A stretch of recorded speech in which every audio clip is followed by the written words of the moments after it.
రాష్ట్ర వ్యాప్తంగా సంచలనం సృష్టిస్తున్న సీఎంఆర్ ధాన్యం కుంభకోణం ఇప్పుడు రాజన్న సిరిసిల్ల జిల్లాలోనూ తీవ్ర చర్చనీయాంశంగా మారింది. ప్రభుత్వానికి అప్పగించాల్సిన వేల మెట్రిక్ టన్నుల సీఎంఆర్ బియ్యం గల్లంతైనట్లు ఆరోపణలు వెల్లువెత్తుతున్నాయి. కోట్ల రూపాయల విలువైన ప్రభుత్వ బియ్యం బకాయిల వ్యవహారం వెలుగులోకి రావడంతో విజిలెన్స్ అధికారులు వరుసగా రైస్ మిల్లులపై దాడులు నిర్వహిస్తున్నారు. అసలు ప్రభుత్వ ధాన్యం ఏమైంది? వేల టన్నుల సీఎంఆర్ బియ్యం ఎక్కడికి వెళ్ళింది? ఈ భారీ కుంభకోణం వెనుక ఎవరున్నారు అనే అంశాలపై రైస్ మిల్ యజమానులతో మా correspondent Mahender face to face. ధాన్యానికి సంబంధించిన కుంభకోణం రాష్ట్ర వ్యాప్తంగా సంచలనంగా లేపుతుంది. ఇటు రాజన్న సిరిసిల్ల జిల్లాలో కూడా ఈ సీఎంఆర్ కి సంబంధించిన రైస్ మిల్లో మాత్రం ఈ కుంభకోణం కలకలం రేపుతుంది. ఇటు 156 కోట్ల వరకు అమౌంట్ చెల్లించాల్సి ఉంది. 26,000 పైచీలకు మెట్రిక్ టన్నుల ధాన్యం మాకు ప్రభుత్వానికి ఇవ్వాల్సి ఉందని చెప్పి అధికారికంగా లెక్కలు చెప్తున్నాయి. మనతో పాటు దీనిపై స్పందించేందుకు రాజన్న సిరిసిల్ల జిల్లా రైస్ మిల్లు యజమానులు ఉన్నారు. మరింత సమాచారం అడిగి తెలుసుకునే ప్రయత్నం చేద్దాం. చెప్పండి అన్న, ఇప్పటి వరకు మీరు రైస్ మిల్లకు సంబంధించిన సీఎంఆర్ స్కామ్ అని చెప్పి రాష్ట్ర వ్యాప్తంగా చాలా సంచలనంగా మారింది. ఇటు రాజన్న సిరిసిల్ల జిల్లాలో కూడా అంటే ఈ స్కామ్ ఎందుకు జరుగుతుంది? అసలు మీరు మీకు ప్రభుత్వానికి ఎంత ఇవ్వాల్సి ఉంది? మీరు రైతు వేరు కాదు, రైస్ మిల్లు వేరు కాదు, ఇది గుర్తించాలి. ఫస్ట్ మేము స్కామ్ అనే వర్డ్ అవుతుంది కాబట్టి ఇది స్కామ్ కానే కాదు. అయితే ఇక్కడ ఏం జరుగుతుంది అనేది ఫస్ట్ నుంచి గ్రహించాలి. ఎందుకు మేము ఏదైతే ఉన్నామో ఐకేపీ సెంటర్ ద్వారా వచ్చే వడ్లు అనేది గవర్నమెంట్ నామ్స్ ప్రకారం ఎఫెక్టివ్ ప్రకారం అనేది మాకు ధాన్యం వస్తలేదు. ఆ ధాన్యం ప్రొక్యూర్మెంట్ చేసుడేమో స్టేట్ గవర్నమెంట్ అవుతుంది, బియ్యం తీసుకునేదేమో సెంట్రల్ గవర్నమెంట్ అవుతుంది. ఈ సెంట్రల్ గవర్నమెంట్కు స్టేట్ గవర్నమెంట్కు అవగాహన రాహిత్యం లోపం వల్ల మధ్యలో మిల్లర్స్ అనేది ఇబ్బంది పడుతున్నారు. అంటే 4 ఏళ్ల నుంచి కూడా ఇదే పరిస్థితి నెలకొందా? మీరు ఏమంటారు? ఇప్పుడు కూడా వరి ధాన్యానికి సంబంధించి మాకు ఇవ్వకపోతే కూడా మేము యజమానులపై కేసులు నమోదు చేస్తాం, అవసరమైతే ఆస్తులు జప్తు చేస్తామని చెప్పి ఓవైపు అధికారుల నుంచి ప్రశ్నలు వెలువెత్తున్నాయి. దానిపై మీరు ఏమంటారు?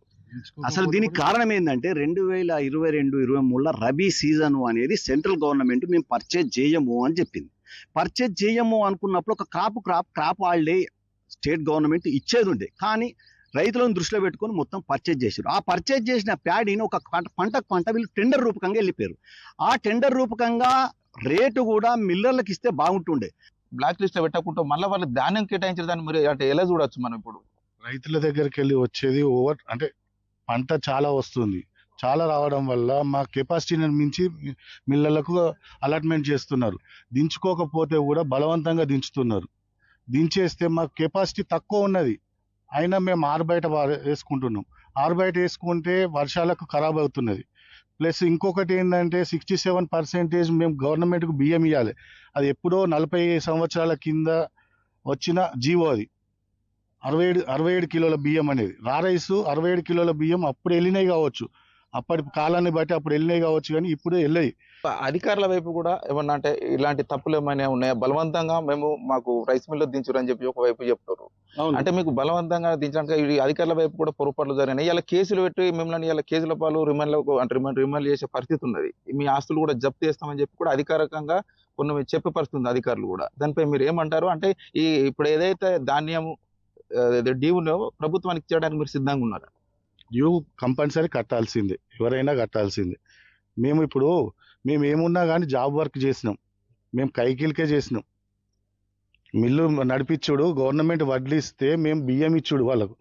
మేము వ్యాపార రీత్యా చేయలేదు. గవర్నమెంట్కు మేము సపోర్ట్ చేస్తున్నాం. రైతులు ఏ విధంగా సపోర్ట్ చేస్తున్నాం? రైతు లేనిది రాజ్యం లేదు, రైస్ మిల్లర్ లేనిది కూడా రాజ్యం లేదు. వాళ్ళు ప్యాడీ తీసుకున్న తర్వాత మేము బియ్యం పట్టించి మేము ఇవ్వకపోతే ఎక్కడికి వెళ్ళి వాళ్ళు నడుస్తుంది?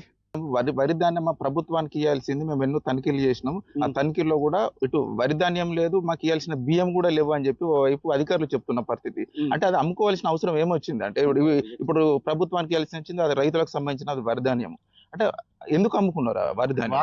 వాళ్ళ దృష్టిలో వాళ్ళు అమ్ముకున్నారని చెప్తున్నారు.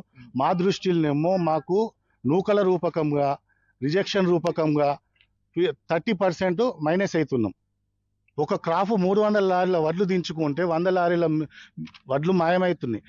మాయమవడంటే మాకు రిజెక్షన్ రూపకంగా ఒకటి, ప్లస్ నూకల రూపకంగా ఒకటి, తరుగు ఒక 8% తరుగు. అంటే గవర్నమెంట్ నామ్స్ ప్రకారంగా 17% ప్యాడీ తీసుకుంటుంది, మ్యాచర్ ప్రకారంగా తీసుకుంటుంది.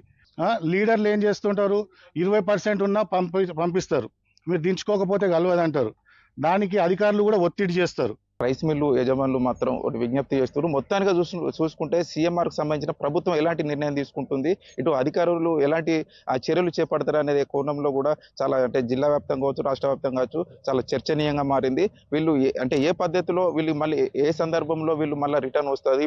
ఇప్పటికే చాలా మంది రైస్ మిల్ యజమానులు మాత్రం కేసులు అయ్యే పరిస్థితి నెలకొంది. కెమెరామెన్ శ్రీనివాస్ రెడ్డితో మహేందర్, రాజన్న సిరిసిల్ల జిల్లా నుంచి.